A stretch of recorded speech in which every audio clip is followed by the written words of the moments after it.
Nağmələr qopdu, bu matəmdən titrədi aləm.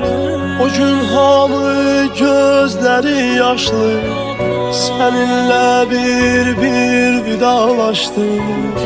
Günahsız pak bir ömür bitti, ürəklərdən qəm dolu daşdı.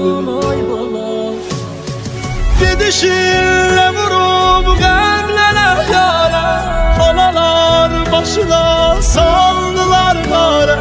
Bir ömür bu qədər az olarmı? Necə tez qonaq oldun məzar.